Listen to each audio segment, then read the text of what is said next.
Hey guys, welcome back.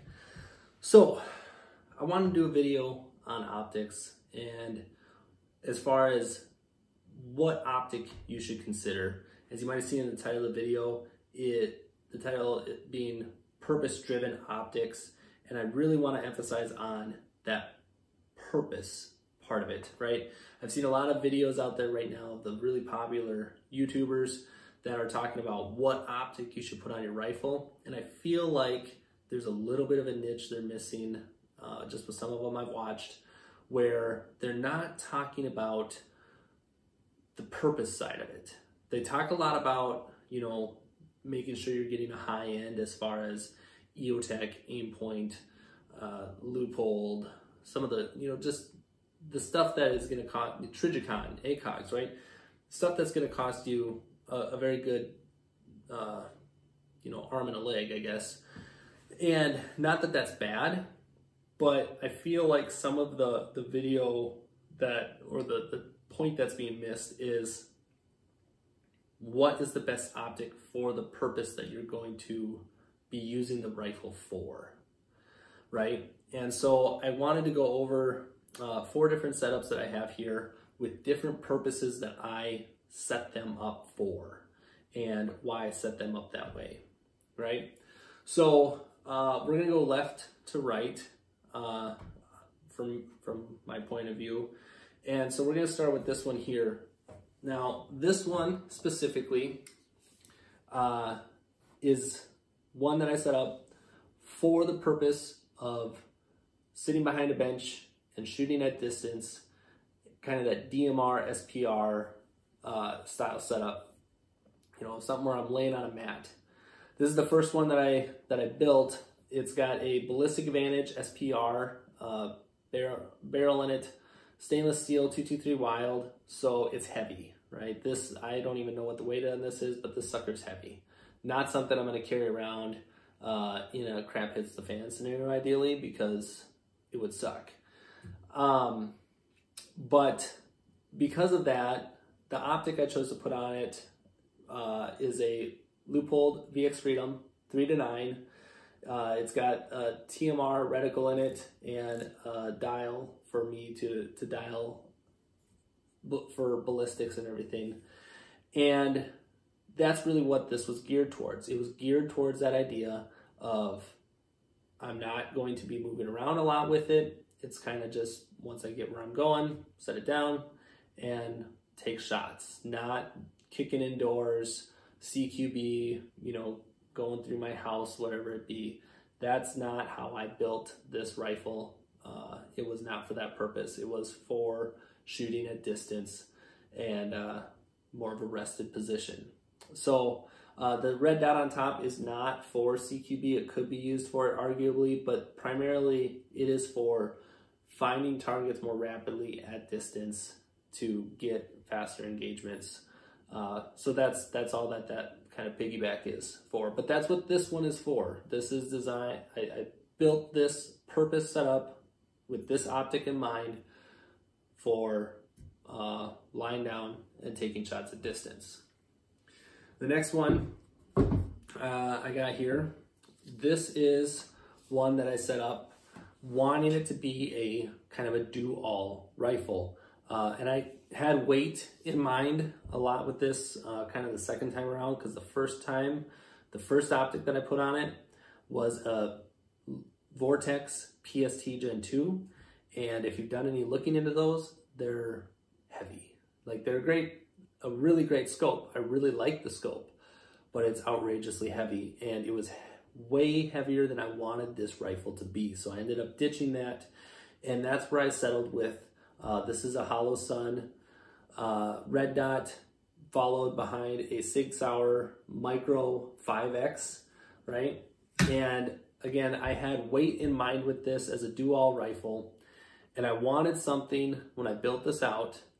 It's got a Roscoe manufacturing barrel in it, mid-length gas system, so it's super flat shooting. I would argue out of, I would almost argue out of the ones here, this is one of the most accurate builds I have, but I have it set up as a do-all rifle.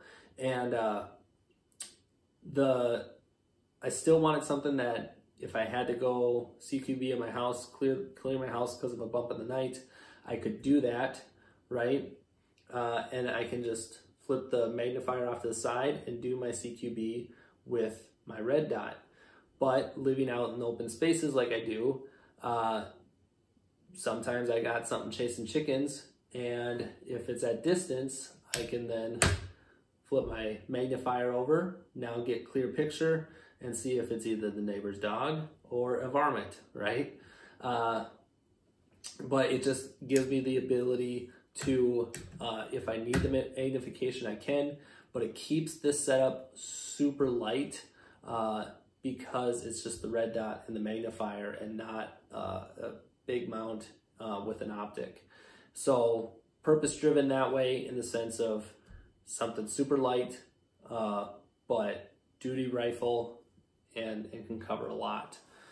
And then with that optic, I got it zeroed at 50 yards, same as this one here, where I can make engagements holding that center dot and make engagements from pretty much 50 yards all the way up to 200 because of the ballistics there. Next one here, this is again a poop at the fan scenario kind of rifle. It's a ballistic advantage with a fixed sight, obviously, and then a carbine gas length. And this one was purpose set up as poop at the fan. And if I could only grab one rifle or one upper, it would be between this and this other one. Whichever one is closest, that's what I'm grabbing. But it would be one of these two because of how I built them out. Right, so I got a holographic with a 6-hour micro 3X right behind it, so I can do clearing my house. But again, if there's something out at distance a little ways, I can flip this over to 3X, get a slightly better view, identification of the target, to then decide on what steps I need to take, rather than just looking through the holographic and trying to figure out what I'm looking at. Right, so that was the build out on this one. Again, bomb-proof idea with a solid optic and a little bit of magnification for when I need it, just because of the environments in which I live in. And then lastly here, this one I built out. This is a ballistic advantage barrel. This is the H bar in here, so it's kind of that SPR style barrel or profile. Then this is just a 5.56, but I wanted something that was gonna essentially ride in the back of my truck at all times, just because, again, environment I live in, rolling down the road and there's a varmint or some other undesired critter running in the ditch or field, whatever it be, and having something that can be slightly variable powered with this 6-hour Tango MSR, I can crank that up to 6 if it's at distance to take that shot, or at least identify what I'm looking at. And then again, but also I can crank it down to 1 if it's something that's going to be around the outside perimeter of my house, and I'm trying to get a view on it, right? Because obviously if you're chasing something and it's close and you got a fixed power, of 4 or 6, it's hard to see it. And so I purpose built this out as kind of a varmint gun and a truck gun for dealing with critters that I have in my area. Something trying to get my chickens or whatever it be, right? And so that's how I built these out, and that's this little niche that I'm trying to fill the void in for you guys that might be trying to decide on what optic to get, right? In the sense that if you live in a super urban environment, going with a like a 3-9, 2-10, 3-18 high-powered scope, unless you're planning to take that rifle out and do long-range shooting or go out west and shoot prairie dogs, I wouldn't recommend that if you're in an urban environment, because it's a lot of magnification and a lot of weight. for more than likely the scenario in which you're setting this rifle up for. Now, if it's that urban environment and you're wanting to, you know, have that CQB, you know, whether it be in your apartment or your house, and if crap hit the fan, be able to get out on the road, then I would certainly point you towards something more like this. And like I said, these are great because you can save a ton of weight by doing something like this, but also having a magnifier behind that optic gives you the option of, you know, as you move through different scenarios, even in an urban environment, if you're moving through down a street and you know shots or something starts coming at you and you're in cover, you can use that optic or that magnifier to maybe get an identification of what's going on, right? And so, but then if you're going, you know, doing CQB in your house, all you have to do is flip that optic or that magnifier out of the way, and now you can better do your room-to-room clearing because you don't have the magnification. Where, you know, again, an LPVO is awesome. I certainly think there's places for it. Obviously, we saw with the Nashville shooter, that law enforcement officer went through with a Vortex, what was that? Razor, right? 1 to 6. And in the video, it appears that he's on 1 power as he moves through there. So he's practically running it as a red dot.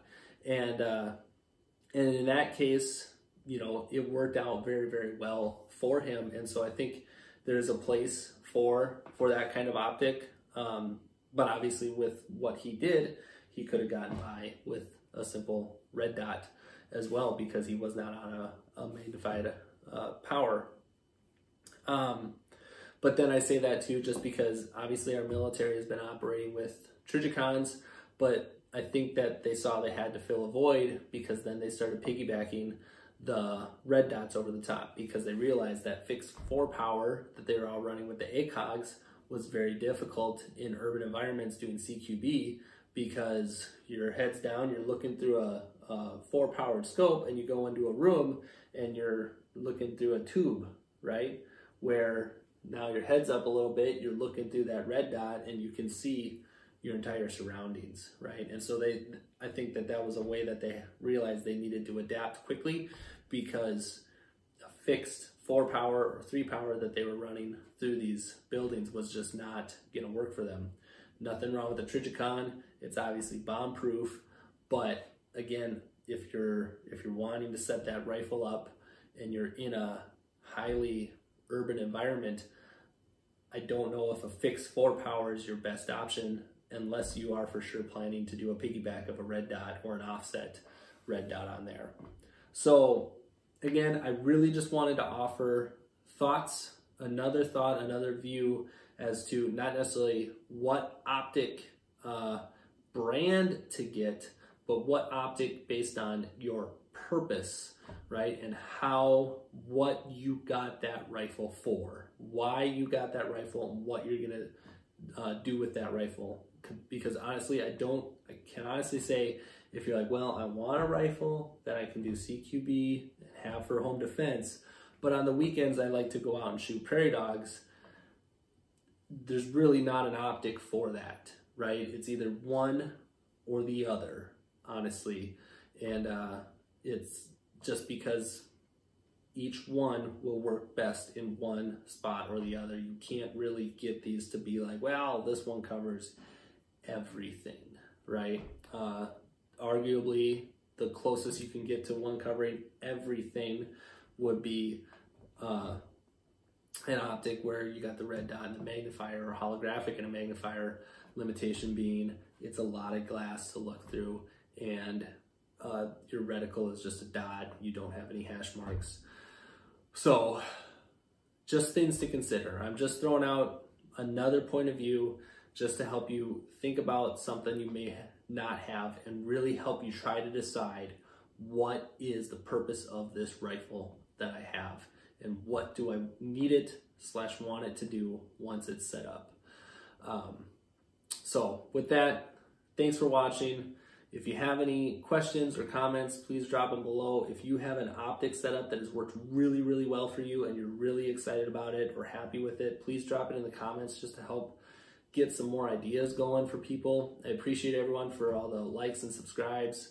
And, you know, not too long ago I passed 300 subscribers, so I really appreciate that. Obviously, I'm not getting paid at 300 subscribers. I'm just doing this for fun and enjoy getting to vent it out to you guys. So, but yeah, with that, thanks again.